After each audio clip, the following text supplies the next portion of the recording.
ജീവിത പരിവർത്തനത്തിന് എങ്ങനെ പഠിക്കണമെന്നും എത്ര ഘട്ടങ്ങളിലൂടെ വളരണമെന്നും നിങ്ങൾ ചിന്തിച്ചിട്ടുണ്ടോ? PSP അത് എങ്ങനെയാണ് എന്നുള്ളതാണ് നമ്മൾ ഇന്ന് സംസാരിക്കുന്ന വിഷയം. അതിന്റെ പഠന രീതി, പാരമ്പര്യം തുടങ്ങിയ കാര്യങ്ങളെ കുറിച്ചാണ് നമ്മൾ ഇന്ന് സംസാരിക്കുന്നത്. PSP learning involves through structured practice, tradition and experience. പഠനരീതി, പാരമ്പര്യം, വളർച്ചാതലങ്ങൾ തുടങ്ങിയ കാര്യങ്ങളെ കുറിച്ച് സംസാരിക്കുമ്പോൾ അതിൽ നമ്മൾ പ്രധാനമായിട്ടും മനസ്സിലാക്കുന്നത് PSP ഏത് രീതികളിലൂടെയാണ് പഠിക്കാനാകുന്നത്, PSPയുടെ പാരമ്പര്യവും ഉറവിടവും എന്താണ്, PSP പഠനത്തിന്റെ വളർച്ചാതലങ്ങൾ എന്തെല്ലാമാണ് തുടങ്ങിയ കാര്യങ്ങളാണ്.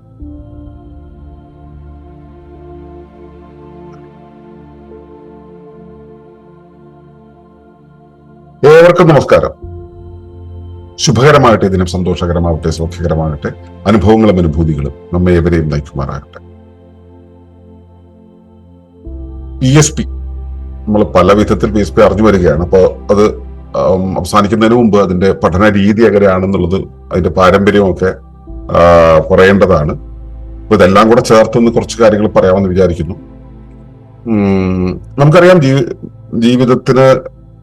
ജീവിത പരിവർത്തനത്തിന് പഠനം ആവശ്യമാണ്. പക്ഷെ അതിന് എത്ര ഘട്ടങ്ങൾ ഉണ്ടാവും, അതിന് ഏതെല്ലാം തലങ്ങളിലൂടെ കടന്നു പോകണം എന്നുള്ളത് നമ്മൾ അറിയേണ്ടതുണ്ട്.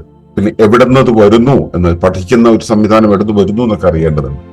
അപ്പൊ നമ്മളിപ്പോ PSPയുടെ പഠനം രണ്ട് രീതിയിൽ ചെയ്യുന്നുണ്ട്. അതായത് ഒന്നാം ഘട്ടം ഓൺലൈനായിട്ടാണ്, അതായത് നേർമുഖം അല്ലാതെ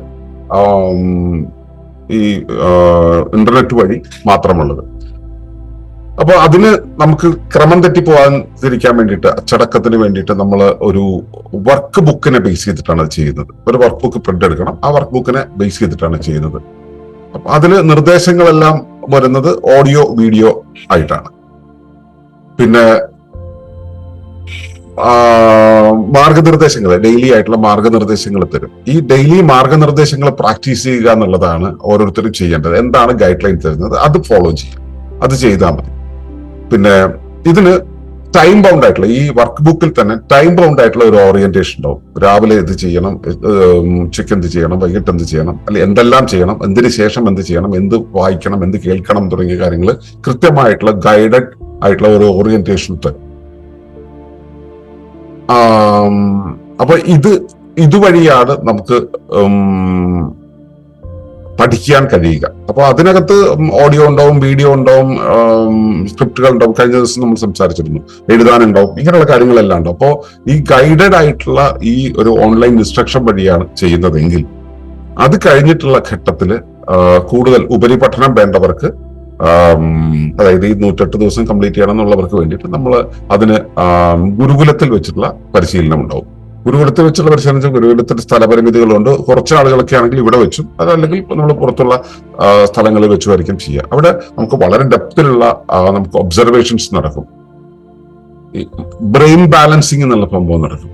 നമ്മൾ ഇതിന്റെ ഒരു ഗൈഡഡ് ആയിട്ടുള്ള ഒരു വെർഷൻ നമ്മൾ ഓൺലൈനിൽ പഠിക്കും. അതായത് കോട്ടക്കാർവിന്റെ ചെറിയ ചെറിയ ചെറിയ പ്രാക്ടീസുകളെല്ലാം ഓൺലൈൻ വെർഷനിൽ ഉണ്ടാവും. പക്ഷെ ഈ ഓഫ്ലൈൻ വെർഷനിൽ ഈ ബ്രെയിൻ ബാലൻസ് ചെയ്യാനുള്ള പ്രാക്ടീസ് ഉണ്ടാവും. കോട്ടക്കാർവിന്റെ വളരെ ഡീപ്പായിട്ടുള്ള പ്രാക്ടീസ് ഉണ്ടാവും.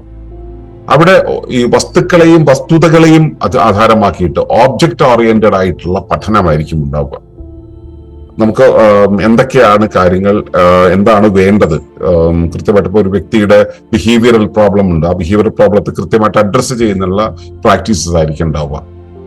അത് ഗുരുകുലത്തിൽ വെച്ചാകുന്ന സമയത്ത് ജീവിത അധിഷ്ഠിതമായിട്ടുള്ള പഠനമായിരിക്കും. ലൈഫിനെ കണക്ട് ചെയ്തിട്ടാണ് വന്നു പോകുന്ന രീതിയിൽ ഇവിടെ നിന്ന് ഇവിടുത്തെ കാര്യങ്ങളെല്ലാം ചെയ്ത് പോകുന്ന ഒരു രീതിയായിരിക്കും ഉണ്ടാവുക. ഫുള്ളി എക്സ്പീരിയൻഷ്യൽ ലേണിംഗ് ആയിരിക്കും. അത് നമ്മളെ കൊണ്ടുവരുന്നത് വളരെ ഡെപ്തിലുള്ള ഒരു കൺവേർഷൻ അല്ലെങ്കിൽ ട്രാൻസ്ഫോർമേഷൻ ആയിരിക്കും. ട്രാൻസ്ഫോർമേഷൻ എന്നുള്ളതിനേക്കാളും ശരിക്കും കൺവേർഷൻ എന്നുള്ള ഒരു രീതിയിലേക്ക് സംഭവിക്കും. ഇത് ഇത്ര ഉറപ്പിച്ചു പറയാനുള്ള കാര്യം എന്ന് പറയുന്നത്, 1994 മുതൽ ഞാൻ കമ്മ്യൂണിനകത്ത് ജീവിക്കുകയാണ്. അപ്പോ നമ്മളിവിടെ സാമൂഹ്യ കാര്യങ്ങളിൽ, അതായത് സാമൂഹ്യ പാരിസ്ഥിതിക കാര്യങ്ങളിൽ ഇടപെടാനായിട്ട് തയ്യാറായിട്ടാണ് ഞാൻ ജീവിച്ചതും. എന്റെ കൂടെ വന്ന ആളുകൾ അതിനനുസരിച്ചാണ് തയ്യാറായിട്ടുള്ളത്. അപ്പൊ ഇതിൽ പുതിയ പുതിയ ആളുകൾ വരാറുണ്ട്. വരുന്ന സമയത്തൊക്കെ തന്നെ ഇവര് സാമൂഹ്യ കാര്യങ്ങളിൽ താല്പര്യമുണ്ടെങ്കിലും സമൂഹത്തിനോട് സമൂഹം എന്ന് പറയുമ്പോൾ സൂക്ഷ്മജീവികൾ അടക്കമുള്ള ജന്തു സസ്യജാല സമൂഹമാണ്. മനുഷ്യരും അതിലെ ഒരു പാർട്ട് മാത്രമാണ്. ആ സമൂഹത്തിന് വേണ്ടുന്ന കാര്യങ്ങൾ ചെയ്യാനായിട്ട് ഇറങ്ങിത്തിരിക്കുന്നവർക്ക് 100 നൂലാമാലകൾ പിന്നണിയിലുണ്ടാവും. വീട്ടിലെ സാമ്പത്തിക പ്രശ്നം, ആരോഗ്യ പ്രശ്നം, മാനസിക പ്രശ്നം, കുടുംബത്തിലെ പ്രശ്നം, ഈ പ്രശ്നങ്ങളെല്ലാം അവിടെ വെച്ചുകൊണ്ടാണ് ഇവർ ഇതിലേക്ക് വരുന്നത്. എങ്ങനെയാണ് ഇതിനകത്ത് പൂർണ്ണമായിട്ടും ഇൻവോൾവ് ചെയ്യാൻ പറ്റുക? അപ്പൊ ഇൻവോൾവ് ചെയ്യണം എന്നുണ്ടെങ്കിൽ അവരുടെ ഈ പ്രശ്നങ്ങൾ മാറ്റണം.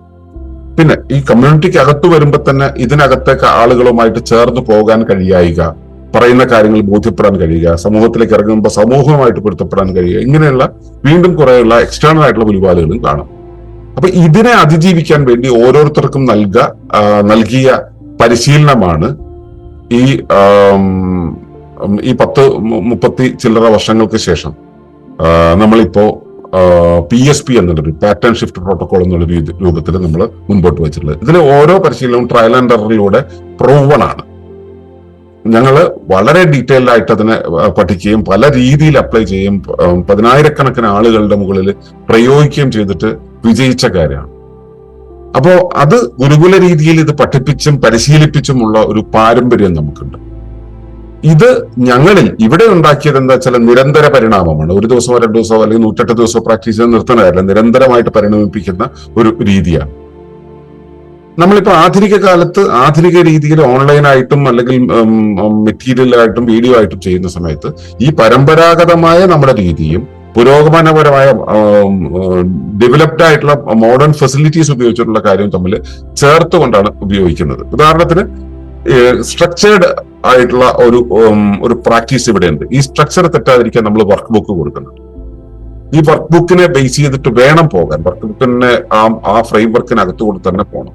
അതുപോലെ പല കാര്യങ്ങളും നമ്മൾ പരമ്പരാഗതമായി ചെയ്ത കാര്യങ്ങളെ ഓൺലൈനായിട്ട് ചെയ്യാനായിട്ട് നമ്മൾ പലതും ക്രിയേറ്റ് ചെയ്ത് വെക്കുന്നുണ്ട്.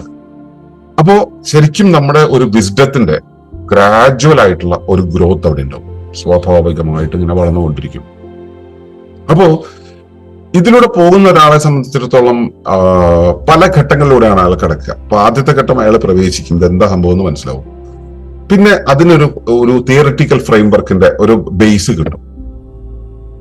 പിന്നെയാണ് അയാൾ പ്രാക്ടിക്കൽ ആയിട്ടുള്ള കാര്യങ്ങളിലേക്ക് പോകുന്നത്. അയാൾ പ്രാക്ടീസ് ചെയ്യും പലതരം പ്രാക്ടീസുകൾ. ഇപ്പൊ മെഡിറ്റേഷൻ ആണെന്ന് വെച്ചാൽ കണ്ണടച്ചിരിക്കുക, എഴുതുക എന്ന് വെച്ചാൽ എഴുതുക, കേൾക്കുക എന്ന് വെച്ചാൽ കേൾക്കുക, കാണുക എന്ന് വെച്ചാൽ കാണുക, സംസാരിക്കുമ്പോൾ ശ്രദ്ധിക്കാൻ സംസാരിക്കുക തുടങ്ങിയ കാര്യങ്ങൾ. ഇത് അയാൾ പ്രാക്ടീസ് ചെയ്യുന്നു.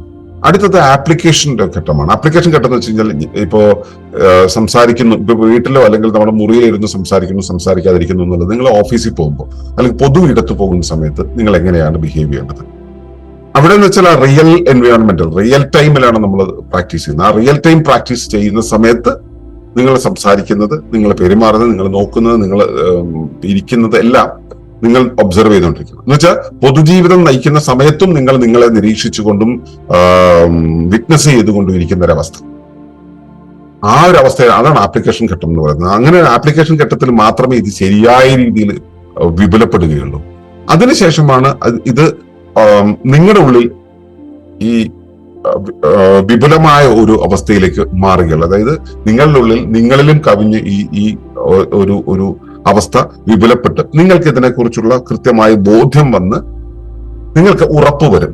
ഇതാണ് ഞാൻ ചെയ്യേണ്ടത്, ഇങ്ങനെയാണ് ഞാൻ പോകേണ്ടത് എന്നുള്ള ഉറപ്പ് വരും. അങ്ങനെ ഉറപ്പ് വരുന്ന സമയത്ത് സ്വാഭാവികമായിട്ടും നിങ്ങൾക്ക് ഇത് മറ്റുള്ളവർക്ക് കൊടുക്കാനും ഒക്കെയുള്ള ഒരു ശേഷിയിലേക്ക് വരും. അവിടെയാണ് നിങ്ങളെ ഒരു ഫെലോ ആയിട്ട്, നമ്മൾ PSPയുടെ ഫെലോ ആയിട്ട് നമ്മൾ കരുതുക. ആ ഫെലോഷിപ്പിന്റെ ഘട്ടം ഇതെല്ലാം കൂടെ ചേർന്നിട്ട് നിങ്ങൾ നമ്മളുമായിട്ടും കമ്മ്യൂണിറ്റി ആയിട്ടും സമൂഹമായിട്ടും പ്രകൃതിയായിട്ടും സൂക്ഷ്മ ജീവികളായിട്ടും പ്രപഞ്ചവുമായിട്ടും എല്ലാം, നിങ്ങളുടെ കുടുംബവുമായിട്ടും നിങ്ങളുടെ സൗഹൃദവുമായിട്ടും എല്ലാത്തിനെയും ഏകീകരിക്കുന്ന ഒരു ഘട്ടം വരും അവസാനം. അവിടെ നിങ്ങളുടെ ഒപ്റ്റിമൽ ലെവലിൽ നിങ്ങൾ ബൂസ്റ്റ് ചെയ്ത് നിൽക്കുന്ന ഒരു അവസ്ഥയിലേക്ക് വരും. ഈ രീതിയിലാണ് നിങ്ങളിൽ ഇത് പ്രാക്ടീസ് ചെയ്യുന്ന ഒരാളിൽ ഇത് മാറ്റം കൊണ്ടുവരിക. അപ്പോ ഇത് ഘട്ടം ഘട്ടമായി സംഭവിക്കുക, ക്രമാനുഗതമായ വികസനമാണ് ഉണ്ടാവുക. അപ്പോ അതുകൊണ്ട് തന്നെ അടിത്തറ ഉറപ്പിക്കൽ എന്നുള്ളതാണ് നമ്മൾ ആദ്യം ചെയ്യുന്നത്. പിന്നെ അനുഭവങ്ങൾ നൽകും, പിന്നെ അതിന്റെ ആഴം വർദ്ധിപ്പിക്കും, പിന്നെ സ്ഥിരമായി പരിണമിപ്പിക്കുന്ന ഒരവസ്ഥയിലേക്ക് കൊണ്ടുപോകും. അങ്ങനെ ഘട്ടം ഘട്ടമായ ഒരു പരിണാമമാണ് നമ്മൾ ഇതിനകത്ത് ചേർത്ത് വെച്ചിട്ടുള്ളത്. മറ്റു പഠന രീതികളിൽ നിന്നും ഇത് തികച്ചും വ്യത്യസ്തമാണെന്ന് നിങ്ങൾ മനസ്സിലായിട്ടുണ്ടാവും. ഇത് പൂർണ്ണമായിട്ടും എക്സ്പീരിയൻഷ്യൽ ഓറിയന്റഡ് ആണ്. എക്സ്പീരിയൻഷ്യൽ ലേണിംഗ് ആണ് ഇവിടെ നടത്തുന്നത്. ലൈഫ് ഓറിയന്റഡ് ആണ്. നിങ്ങളുടെ ജീവിതവുമായിട്ട്, നിത്യജീവിതവുമായിട്ട് കണക്ട് ചെയ്തിട്ടാണ് നമ്മൾ പഠിക്കുന്നത്. ഇത് പിന്നെ സമഗ്രമാണ്. നിങ്ങളുടെ എല്ലാ ശേഷികളെയും എല്ലാ പശ്ചാത്തലങ്ങളെയും ചേർത്തുകൊണ്ടാണ് പറയുന്നത്. അതുപോലെ തന്നെ ഇത് പാരമ്പര്യത്തിൽ ഊന്നി ഡെവലപ്പ് ചെയ്ത് വന്ന ഒരു സംഭവമാണ്. അല്ലാണ്ട് ഒരു സുപ്രഭാതത്തിൽ നമ്മൾ വെറുതെ കയറി ഇരുന്നിട്ട് ChatGPT ആവശ്യപ്പെട്ടിട്ടിരുന്ന് ഡിസൈൻ ചെയ്തതാണ്. ഇത് 10-35 വർഷം നിരന്തരം നിത്യേന ചെയ്യുന്നതാണ്. ഇപ്പൊ ഒരു കമ്മ്യൂൺ എന്ന് പറയുന്ന സമയത്ത് നിങ്ങൾക്ക് മനസ്സിലാവും, നമ്മൾ കൂട്ടായിട്ട് ജീവിക്കുന്ന സ്ഥലമാണ്. അപ്പോ അതില് പഠിപ്പിക്കുന്ന ആളും പഠിക്കുന്ന ആളും ഒരുമിച്ചാണ്. പിന്നെ ആശ്രമമൊക്കെ ആകുമ്പോൾ അതിന് മറ്റ് ചിട്ടവട്ടങ്ങളും എല്ലാം ഉണ്ടാവുന്നതുകൊണ്ട് ഈ പരിശീലനത്തിനൊക്കെ കുറച്ച് സമയമായിട്ട്. ഇത് കമ്മ്യൂണിലെ കാര്യങ്ങളല്ല. പരിശീലിക്കാൻ തീരുമാനിച്ചാൽ പിന്നെ ഫുൾ ടൈം അത് തന്നെയാണ്. ഉറങ്ങുന്ന സമയത്ത് പോലും പരിശീലനത്തിന്റെ ഫ്രെയിമിലായിരിക്കും നമ്മൾ ഉണ്ടാവുക. അങ്ങനെ ഒരു പാരമ്പര്യത്തിൽ നിന്നാണ് ഇത് ആധുനിക രീതിയിലേക്ക് നമ്മൾ ഇതിനെ ഡെവലപ്പ് ചെയ്ത് കൊണ്ടുവന്നിട്ടുള്ളത്. അപ്പൊ അതിനകത്തൂടെ കടന്നു പോകുന്ന സമയത്ത് നിങ്ങൾക്ക് സ്വാഭാവികമായിട്ടുള്ള സ്ഥിരമായിട്ടുള്ള ആത്മവികാസം ഉണ്ടാവും. ഈ ആത്മവികാസമാണ് നമ്മൾ ആത്മയാനമാക്കി പരിവർത്തിപ്പിക്കുന്നത്. ആത്മയാനത്തിൽ നമ്മൾ ഇതിലൂടെ കടന്നു പോകുന്ന ആത്മത്തെ ക്രമീകരിച്ച് കടന്നു പോകുന്ന ഒരു അവസ്ഥയിലേക്കാണ് കൊണ്ടുപോകുന്നത്, അല്ലെ? അപ്പൊ അതിലേക്ക് എത്തിക്കാൻ PSPയിലും മെച്ചപ്പെട്ട ഒരു ടൂൾ ഒരുപക്ഷെ ഉണ്ടാവില്ല. ആ PSP പ്രാക്ടീസ് ചെയ്യുക. നിങ്ങൾക്ക് ഇതുപോലെ ഈ PSP പോലെ ക്രമാനുഗതമായി കൊണ്ടുപോകുന്ന, ഘട്ടം ഘട്ടമായിട്ട് നിങ്ങളുടെ ഓരോ സ്റ്റേജിനെയും ഡിഫൈൻ ചെയ്യുന്ന, വളർച്ചയുടെ ഓരോ സ്റ്റേജിനെ ഡിഫൈൻ ചെയ്യുന്ന അങ്ങനെ ഒരു സിസ്റ്റം ഉണ്ടോ? ഇല്ലെങ്കിൽ PSP ആണ് അതിനുള്ള പണി. അതിലേക്ക് വരിക, പ്രാക്ടീസ് ചെയ്യുക. ഓക്കെ, നന്ദി, നമസ്കാരം. തുടർന്ന് കാണുന്നതിന് മുമ്പായി ഈ വിഷയം ഇഷ്ടമായെങ്കിൽ ഒന്ന് ലൈക്ക് ചെയ്യുക, കമന്റ് ചെയ്യുക, ഷെയർ ചെയ്യുക. നിങ്ങൾ പ്രകൃതിയെ ഇഷ്ടപ്പെടുന്നുവെങ്കിൽ ഈ ചാനൽ ഒന്ന് സബ്സ്ക്രൈബ് ചെയ്യുക.